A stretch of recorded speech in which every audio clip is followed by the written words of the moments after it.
que é mais vantajoso? Fundo de investimento imobiliário ou então algum investimento do Tesouro Direto, mas para ser específico, o Tesouro Selic? Vamos descobrir hoje que essa dúvida surgiu aqui no Pedro Responde.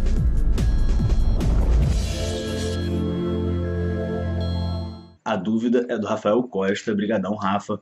Forte abraço para você, irmão.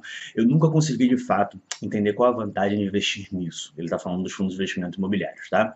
Comparando, inclusive, com o investimento padrão, que é o Tesouro Selic. A vantagem que eu vi é somente a porcentagem de ganho mensal.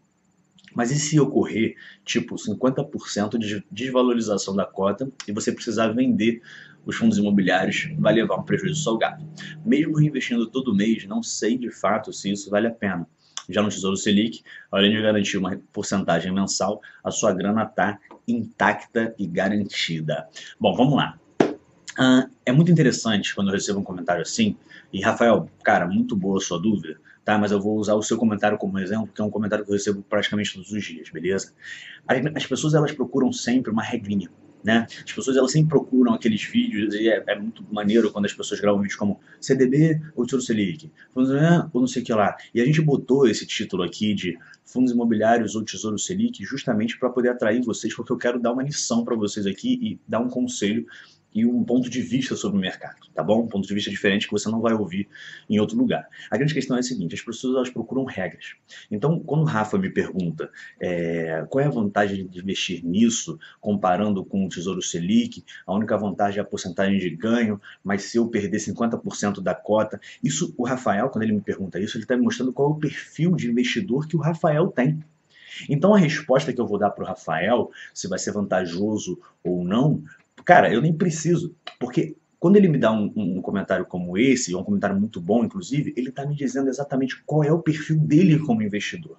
E a gente, quando a gente começa a comparar o CDB com o Selic, com o fundo de investimento imobiliário, com ações, com o fundo multimercado, com o raio que o parta, com debênture e tudo mais, a gente acaba se esquecendo que por trás desses views, né, porque por trás desses clientes, desses alunos, dessas pessoas que nos seguem, que estão assistindo esses vídeos, existem milhares de perfis de investimento, entendeu? Com milhares de variações aí. A gente não tem só três de moderado, agressivo e não sei o que. Não, a gente tem vários, conservador. A gente tem várias variáveis. Então, respondendo a tua pergunta, Rafa, a gente vai começar por uma parte que me chamou muita atenção, tá?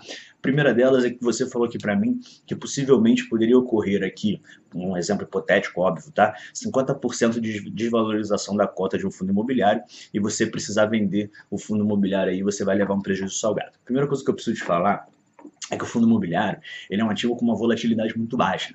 O que significa isso? Ele não vai ter a mesma variação de um ativo negociado também em bolsa de valores, tá? Como um papel aí grande de uma blue chip, beleza? Então, um papel grande de uma blue chip, ela vai ter bilhões aí de reais em negociações, algumas vezes em negociações diárias, beleza? Já o fundo de investimento imobiliário, não. Tanto que quando você dá uma ordem para comprar um fundo, uma ordem para vender um fundo de investimento imobiliário, dependendo desse fundo, dependendo da cotação, dependendo do dia, dependendo do humor do mercado, você pode demorar aí 2, 3, 4 dias, às vezes até uma semana, para que tenha alguém querendo vender ou alguém querendo comprar esse fundo de investimento imobiliário. O que eu quero dizer com isso? Que se a gente tem um cenário com uma volatilidade não tão alta, assim, com um volume de negociação não tão alto assim, é muito difícil a gente ter 50% de desvalorização da cota.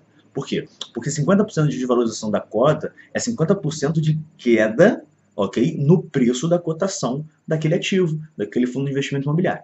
Então, a gente pode atingir 50% de desvalorização da cota? Pode, se a gente deixar um prazo um pouco mais largo. O que significa que, se você tem na sua carteira um ativo que está indo de mal a pior, descendo a ladeira, e que possivelmente em um espaço de tempo aí indeterminado, que a gente não pode determinar, vai chegar aí nos 50% de desvalorização da cota, para seguir o teu exemplo aqui, significa que durante vários dias ele foi tendo resultados negativos, aquilo deveria ter chamado a nossa atenção como investidor e a gente deveria ter reacionado com relação a isso, beleza? Se a gente não agir com relação a isso, realmente a gente vai levar um prejuízo salgado, como você deixou aqui no comentário, mas a culpa vai ser nossa, né? Porque como investidor a gente tem que tomar conta da saúde dos nossos ativos, os ativos que compõem a nossa carteira, beleza? Bom, aí quando você falou com relação à comparação com o Tesouro Selic, eu quero deixar uma coisa muito clara para você aqui, cara. O que você precisa sempre, sempre, sempre na hora de investir é entender não só o seu perfil como investidor, que aí a gente já está falando de duas coisas completamente diferentes. Está falando de um investimento de renda fixa, um investimento em renda variável, ainda que seja uma renda variável com uma volatilidade não tão grande assim, mas não é um investimento em renda fixa como o Tesouro Selic, beleza? Então a gente está comparando duas coisas que já vão ficar um pouquinho complicadas de comparar, mas a gente pode pegar aí a variável que você mesmo botou na tela, que é a questão da porcentagem de ganho mensal. Realmente, com relação à porcentagem de ganho mensal, se a gente tiver uma Selic aí, se a gente tiver um fundo imobiliário, por exemplo, pagando 0,8% e a gente tiver uma Selic aí pagando 8%, 8,5%, realmente o fundo de investimento imobiliário ainda assim vai estar dando uma rentabilidade maior. Por quê? Porque o fundo de investimento imobiliário até R$ 20.000 mensais, ele está isento de imposto de renda, diferentemente do Tesouro Selic, que está sempre sendo taxado aí com imposto de renda, beleza? Bom, então aí a gente já tem uma diferença interessante mensalmente, mas são duas estratégias completamente diferentes. É por isso que eu não consigo compreender como é que a gente consegue ainda ter esse tipo de dúvida. E Rafa, eu não estou fazendo uma crítica de verdade, irmão, eu estou só usando o teu comentário que foi muito bom para poder ensinar uma coisa para a galera. A gente não pode ter esse tipo de dúvida entre dois investimentos completamente distintos. Por quê? Porque o Tesouro Selic ele não tem nada a ver com ganho mensal. Beleza? O Tesouro Selic ele é uma rentabilidade que ela é garantida se você mantiver até o vencimento. Você tem algumas estratégias que você pode fazer para ganhar mais dinheiro antes, mas enfim, aquela rentabilidade do Tesouro Selic ela é garantida se você mantiver até o vencimento.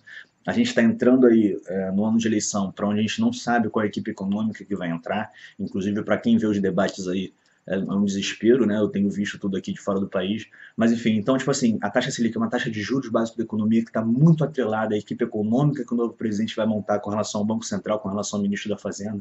E, e quando a gente tem esse cenário, cara, quando a gente tem esse cenário e a gente compara um investimento completamente de médio ou longo prazo, que é o Tesouro Selic, beleza? Com uma taxa que é completamente na mão de uma nova equipe econômica que vai entrar só em 1º de janeiro de 2019. E compare esse investimento com um investimento de renda ativa, com uma pegada completamente diferente, que é uma pegada de investimento com o fim de pagamento mensal ou então de diversificação de carteira, beleza? E a gente começa a comparar essas duas coisas, não faz muito sentido.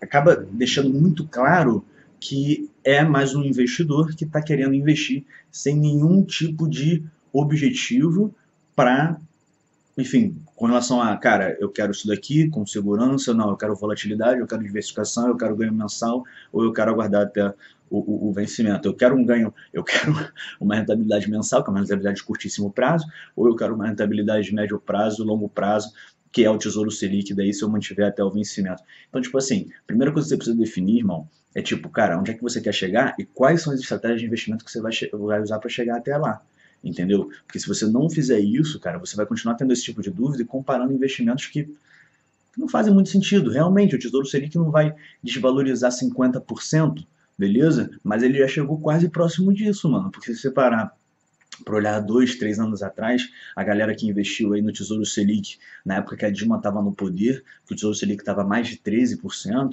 e aí depois o Tesouro Selic chegando a 6 e pouco, 7% por mês, quanto que isso é de desvalorização?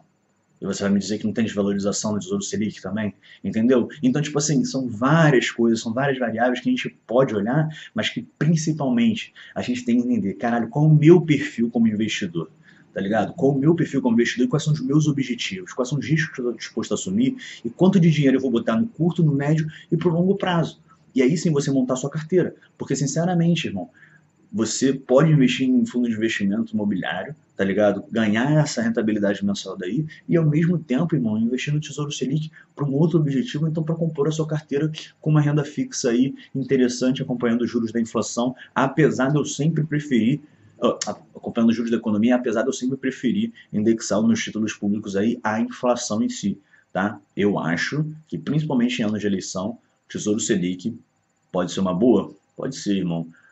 Compõe minha carteira? Lógico que compõe, cara. Investimento muito bom, barato e tudo mais, mas estrategicamente, para quem está começando, poderzinho de compra ali garantido na inflação, tá ligado? Fundo de investimento, se você tiver grana para isso também, porque não adianta, tu também vai investir aí R$ 30.000 em fundo de investimento para ficar ganhando R$ 250 por mês. entendeu?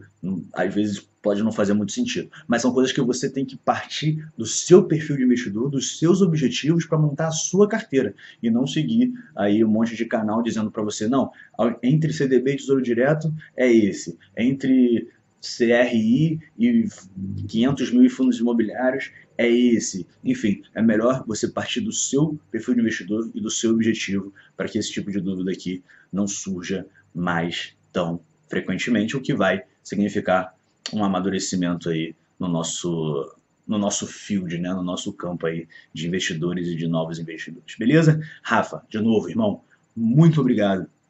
Muito obrigado pelo teu comentário. E eu tô esperando o seu comentário. Você que não é o Rafael, se quiser deixar teu comentário aí, se inscreve no canal, ativa as notificações, deixa seu comentário com o hashtag Pedro Responde, que a gente vai gravar um vídeo sobre ele. Um forte abraço e a gente se vê amanhã. Tchau, tchau.